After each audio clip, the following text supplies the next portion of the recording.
ඔන්න ඉතින් ළමයි අද ගෙනල් තියෙන ලස්සන ලොකේෂන් එක. කොහෙද දන්නවද? කුරුවිට බෝපත්තල්ල. ඔන්න අපිට යනකොට පුංචි යාළුවෙක් හම්බුණා. බලන්නකෝ එයා ඉදින් ලස්සන. ඔය තියෙන ළමයි මේන් ගේට් එක. කොහොම යනකොට තවත් පොඩි යාළුවෙක් හම්බුණා. චූටි බව්වෙක් හම්බුණා. බලන්න. කොහොම ගිහුවාම තියෙනවා පොඩ්ඩක් පල්ලෙහාට යන්න ළමයි බහින්න. බැහැලා තමයි ටිකක් යන්න ඕන. ඔය වතුර නැති කාලේ කොහොම පොඩ්ඩක් බැහැලා යන්න ඕන. කොහොම යනකොට පොඩි පටු පාරක් හම්බුණා. අර අනිත් පැත්තේ තියෙනවා යන්න. ඒ වුණාට දුෂ්කර පාරේ යන මිනිස්සයා කවදා හරි දිනනවා කියලා දෙයක් තියෙනවනේ. ඒ වගේ තමයි කොච්චර දුෂ්කර වුණත් අපි අපේ ගමන නවත්තන්න හොඳයි.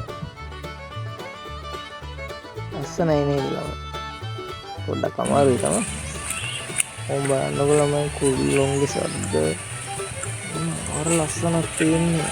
කනට මීපැණියක් කරනවා වගේ. යාළුවා තහන්නකො බලන්න.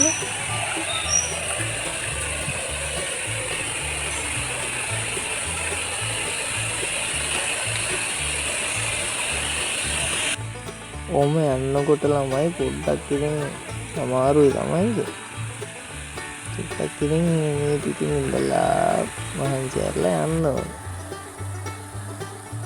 ඕම බලන්නකො ළමයි ගල් රවුම් බෝල ගල් දෙන. ඕම යනකොට වැලකුත් හම්බුණානේ. වැලේ ඉල්ලන්න බෑනේ තාසන්නයි. ඒ හින්දා ඉතින් ගියා. ඔන්න ඉතින් ළමයි බලන්න. ඔන්න මෙතනින් පස්සේ ඔයාලට බාරයි.